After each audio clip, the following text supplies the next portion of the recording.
ada satu momen di mana gue kayak ngerasa I have to pull the plug. Awalnya ditawarin untuk main di film ini, gue menawarkan orang lain untuk memerankan. Hey Kyle Lovers, kita dari... Cast dari Glenn Fredly The Movie. Yep. Gue Martino Leo berperan sebagai Glenn Fredly. Dan gue Sahira Anjani berperan sebagai Uci. Dan gue Daniel Mananta sebagai produser dari Glenn Fredly The Movie. And this is the segment of Movie Talks!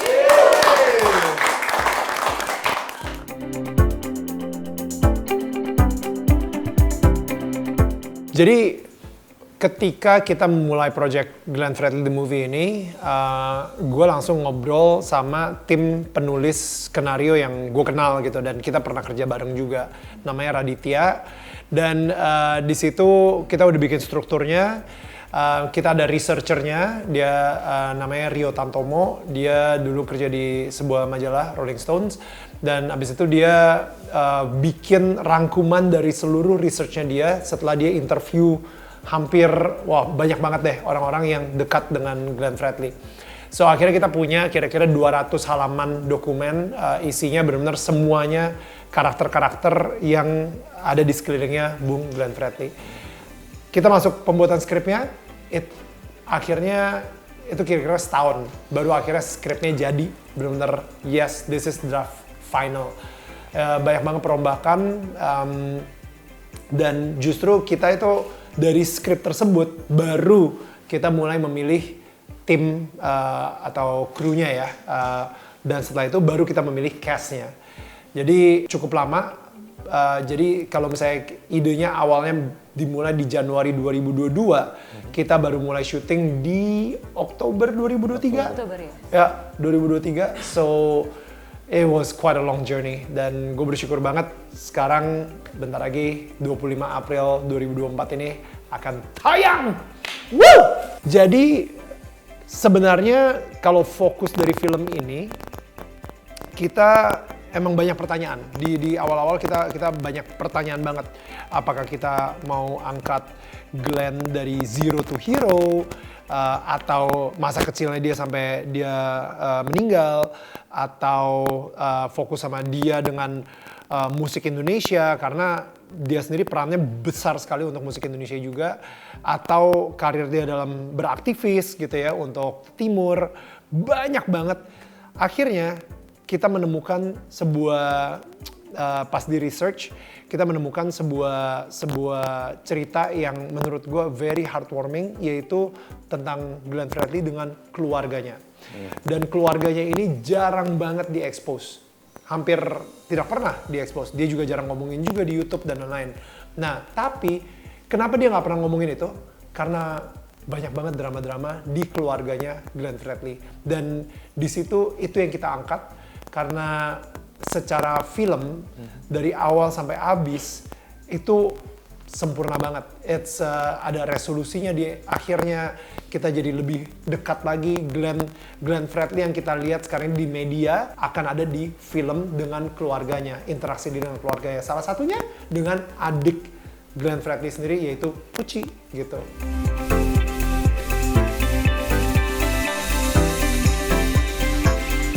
Awalnya ditawarin untuk main di film ini, gue menawarkan orang lain untuk memerankan. Saking ragunya. Yeah. Kenapa nggak pakai si A? Dia suaranya bagus loh, ampun juga, seru gitu.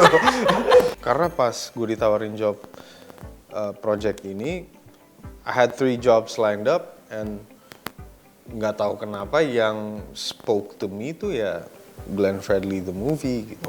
Nggak tahu kenapa, merasa terpanggil lah. Dan disinilah aku hadir. Kalau gue jujur pas ditawarin castingnya aja, itu ragu sih mau ikut casting apa enggak. Karena menurut gue nggak pantas gitu loh untuk ngambil peran karakter Uci ini gitu. Gak ada mirip-miripnya menurut gue gitu kan. Terus kayak percuma lah kalau gue casting juga pasti nggak akan lolos gitu. Buta juga kan sama lingkungan Ambon dan permusikan Bung ini gitu. Terus, tapi nggak tahu kayak di antara iya apa enggak gitu, ikut apa enggak, sampai akhirnya udahlah coba aja deh daripada apa ya nggak nyoba kan nggak ada yang salah gitu kan, mau terima atau enggak ya udahlah, yang penting udah nyoba. Nggak lama abis casting malah di approve, lolos gitu. Tapi justru dengan judul ini juga malah menjadi semacam spiritual journey buat kita masing-masing gitu. Spiritual journey di mana mungkin kita datang dengan rasa ketidakpantasan, dengan rasa keraguan. Cuman satu persatu masalah yang datang dalam produksi ini malah semakin menguatkan kita kalau you're gonna be fine gitu kan. Seolah-olah alam semesta tuh ngasih tahu dari sekarang dan seterusnya udah percayalah bahwa lu blessed gitu. Iya. Dan kayaknya menurut gue semua karakter yang ada di film ini mempunyai persoalan yang sama gitu. Ngerasa tuh kayak Mampu nggak ya? Kayak beban Bisa gitu, nggak semuanya ya? tuh pasti punya beban sendiri gitu. Dan itu kita rasain lu ada beban, gua ada beban gitu kan untuk meranin peran ini. Apalagi kan kalau Leo kan peran udah pasti lah, Bung Glenn ini kan nama besar yang dibawa gitu kan, itu bebannya berat banget. Kayak lagu lo, kayak lagu Bung gitu kan. Berat bebanku. Iya. Nah kalau gue sendiri kan memerankan Uci, ya ini orangnya masih ada gitu. Kalau misal sampai salah-salah kan agak gimana, nggak enak gitu kan.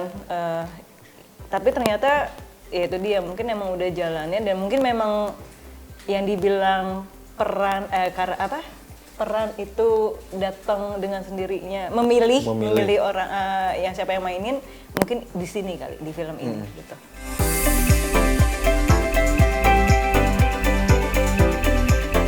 Sama sekali enggak. Gewa aja itu udah Gewa. nganggep Leo Iya. sebagai papanya. Karena mirip banget kan? Bisa jadi. I don't know ya, karena apa ya? Literally itu setiap kali kita press con dan ada Gewa itu pasti nempelnya ke Leo. Oh, berarti yang paling dekat sama Kalio ya? Dewa. Oke, nah terus kalau dari... Iya ya. Kenapa ya? Tapi anak kecil tuh nggak bisa dibohongin gitu kan. Iya. Jadi kan feeling dia ngerasa Leo tuh bapaknya gitu kan.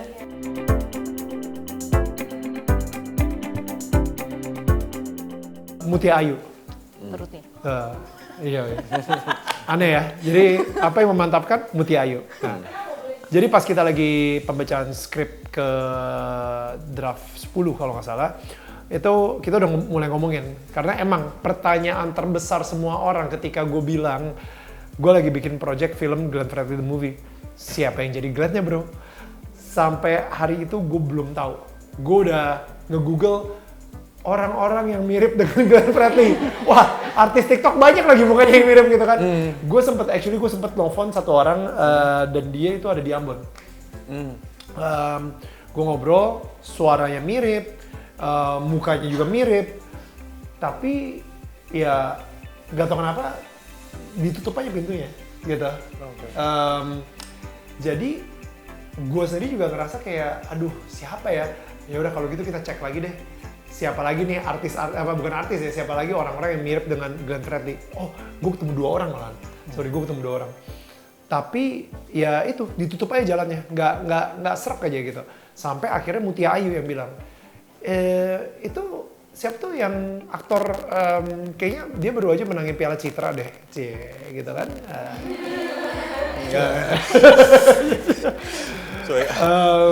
Yang mana tuh? Iya kayaknya Glenn pernah deh ketemuan juga sama dia. Oh ya? Akhirnya kita Google gitu, aktor pemenang Piala Citra Ambon gitu misalnya. Ternyata namanya Leo yang keluar. Dan habis itu Mutia yang bilang kayak, iya ini. Dia lihat, tuh kan lihat tuh perutnya sama kan. Ngomongnya kayak gitu. Sedetail itu gitu. Gue yang kayak, Mutia, hello. Akhirnya ya udah di situ gue reach out ke Leo. Lukman juga ngomong sama Leo. Habis itu Leo bilang, kayaknya gue nggak pantas, gue nggak mau. Sampai akhirnya butuh beberapa pertemuan lagi untuk meyakinkan Leo, karena kita semua sepertinya yakin tapi Leo-nya tidak yakin dengan dengan diri dia saat itu, karena dia sendiri juga nggak tahu ya. I think sebagai seorang aktor, lu kayak Leo ini aktor yang sangat bertanggung jawab banget, dan I think beban itu benar-benar dia pertanggungjawabkan sampai akhirnya Leo bilang iya, dan ya, and lu bakal ngeliat Glenn Fredly hidup kembali di Glenn Fredly The Movie. Ya, kita difasilitasi oleh produksi yang sangat amat keren ini. Gue baru pertama kali sih ngerasain apapun yang gue perlu disediain. Gue minta ketemu sama someone from Bung Glenn's past yang tahu dia di masa-masa Glenn Fredly belum jadi Glenn Fredly. Ditemuin, kita ngobrol sama band membernya yang lama dan yang sekarang, sempet jamming bareng, main nyanyi, mereka main musik di studio hanya untuk sekedar oh gini ya rasanya main sama Baku Cakar. Terus apalah banyak untuk bisa mencapai. Kayaknya gue kenal sama Bung as a human, bukan as a star gitu. Karena kan semua orang kan taunya Glenn Fredly bintang, legend, atau performer, atau apa. Cuman sedikit banget orang yang tahu Glenn as a human gitu. Bagaimana dia menghadapi sebuah masalah. Ketika dia lagi pakai baju seorang anak, ya gimana ngadepin orang tuanya. Kalau dia lagi pakai baju seorang kakak, gimana dia ngadepin adik-adiknya. Kalau dia lagi pakai baju suami, gimana ngadepin istrinya. Nah, PR itu yang harus dilakuin, dan apapun yang gue perluin disediain sama produksi. Kerennya Bung, dia nggak pernah sharing. Serius. Kerennya Bung, dia nggak pernah sharing. Dia nggak pernah, kalau kita bilang sekarang curhat, dia nggak pernah curhat tentang masalah apapun. Dia hadepin masalah itu sendiri, dia selesain sendiri. Setelah masalahnya selesai, baru dia kasih tahu, sorry ya kemarin gue lagi autopilot atau off mood karena gue lagi ngadepin ini. Oh serius loh, gila itu susah banget. Tapi gimana sekarang? Aman, udah aman. Nah, maksud gue itu yang Bung, kualitas itu yang Bung punya. Yang gue rasa kayaknya gue mesti belajar kayak gitu deh. Gitu. Supaya nggak nge-waste, buang-buang energi, curhat ke orang lain, masalah nggak selesai tapi lu udah capek doang. Mendingan energinya kita pakai buat nyelesain masalah. Iya. Iya. Dan jadi sebuah karya. Ya itu tadi yang Leo bilang, produksi ini tuh bener-bener manjain kita kali ya, biar gimana caranya biar kita bisa meranin karakter ini perfect gitu.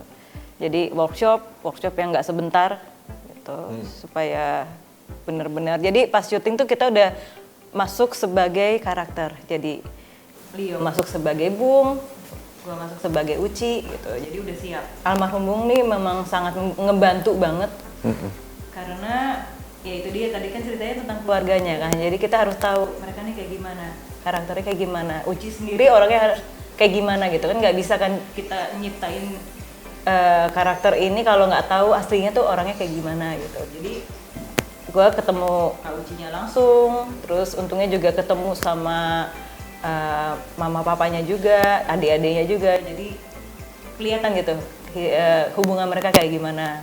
Terus juga pendalaman karakter juga, Leo juga ngebantu banget, ngebuat gue tuh ngerasa kayak adiknya dia beneran gitu. Dia, lu ya? Iya, tapi muka tuan loh.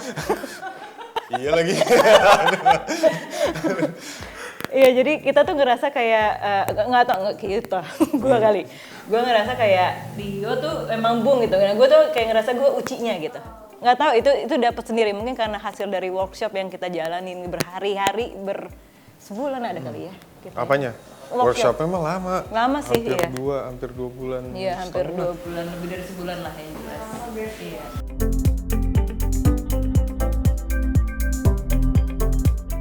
bukan sulit untuk menghilangkan karakter Glenn, cuman ada saat dimana gue merasa ini kan udah selesai ya, tapi gue dihantui gitu oleh Bung. Bukan dihantui oleh in a negative way, tapi lebih ke gue masuk mobil, lagunya Bung. Gue turun, nyampe tujuan, masuk ke PIM. Pas di PIM, lagunya Bung lagi. Nih ada apa sih? Gue kemana-mana, kok, woi udah woi, kayak gitu. And akhirnya, ya gue datang ke makamnya Bung. Gue bilang terima kasih. Dan rasa dihantuinya itu hilang.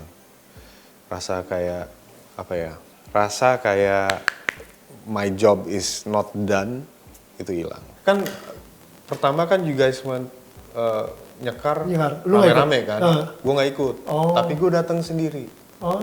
Gue datang sendiri on a different day, because that day I was sick lah. Ya. Ya selesai datang sendiri, selesai kita syuting, gue datang lagi sendiri. Gitu. Oh wow. Just to Dua see kali that. jadi ya lu? Iya, Oh, went there wow. twice.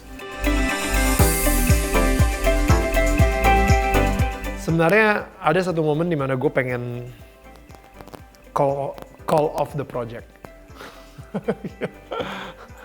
Serius. Skripnya udah jadi, Lukmannya udah ini, Leo-nya juga udah oke, semuanya udah siap gitu ya. Krunya juga udah confirm, udah tanda tangan kontrak. Tapi ada satu momen di mana gue kayak ngerasa I have to pull the plug. Gila. Tapi itu sifatnya supernatural sih, kayak karena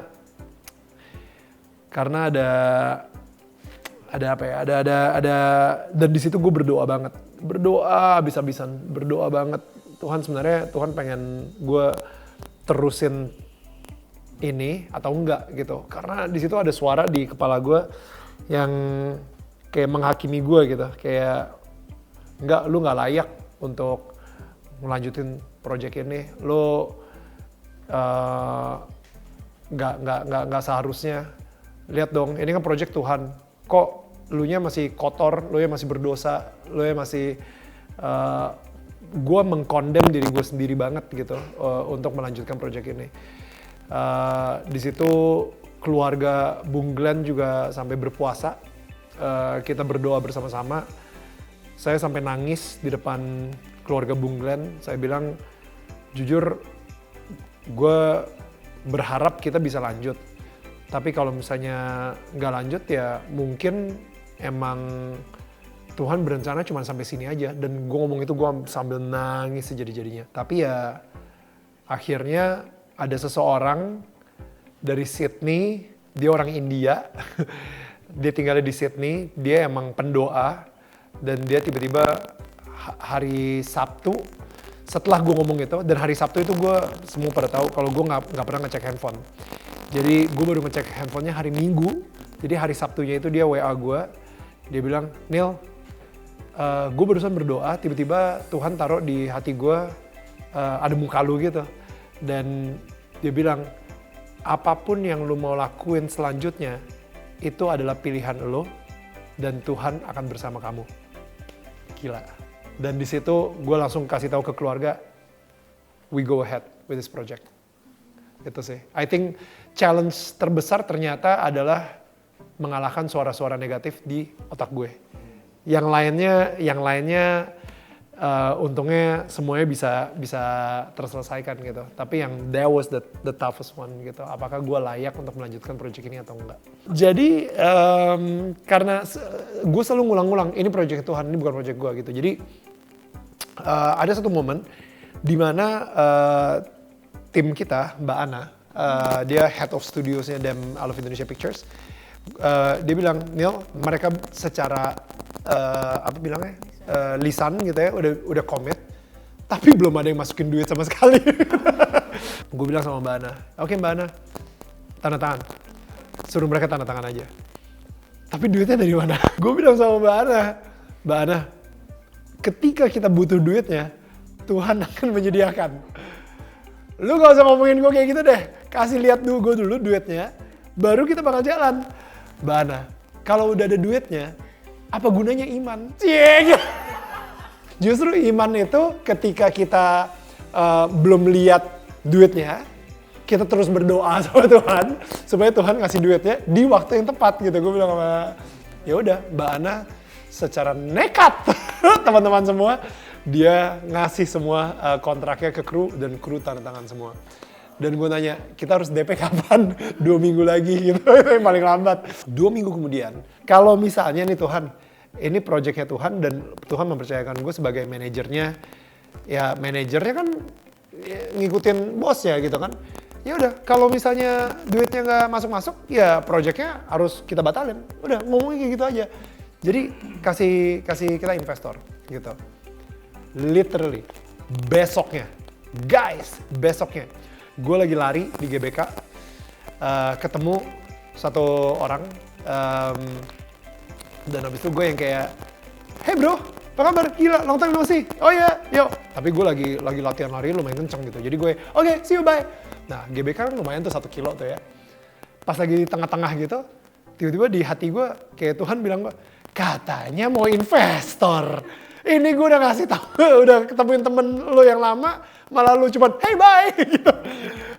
Samperin, oh ya udah, akhirnya udah. Jadi pas gue ketemu lagi, bro, nomor lu dong, nomor lu. Ya udah, gue catat nomornya dia. Oke, nanti gue kontak ya, kayaknya ada sesuatu nih yang pengen gue ngomongin sama lo. Oke, habis itu gue latihan lari lagi. Gue WA, gue telepon. Kita terakhir ketemu di mana? Oh, perusahaan MLM itu sempet invest di filmnya Ahok, yang film dulu gitu. Oh, lu sendiri ya punya ketertarikan nggak untuk invest di film? Wah, kebetulan banget nih. Gue actually baru aja invest di 3 film dan gue lagi nyari mau invest di film berikutnya apa gitu. Oh, menarik. Ini ada film tentang Glenn dan lain-lain. Ada pertanyaan nggak? Nah, setelah gue presentasi, ada pertanyaan nggak? Dia bilang kayak, biasanya setiap investor pasti ada pertanyaan. Dan kebanyakan setelah nanya, wah kayaknya belum dulu buat gue. Ini, nggak ada pertanyaan. Tadi lu bilang untuk 20% berapa? Oke, gue masuk 20% langsung. Dan beneran ketika dia masuk 20%, dia DP kan. DP karena kita ada term of payment-nya. Persis dibutuhkan untuk membayar DP kru dan cash. Semua yang kita butuhkan. Itu bener, angkanya persis. Gak dikasih lebih, gak dikasih kurang. Persis segitu. Gitu. Dan Mbak Ana sekarang bener Nel, iman. Project Tuhan. Ya.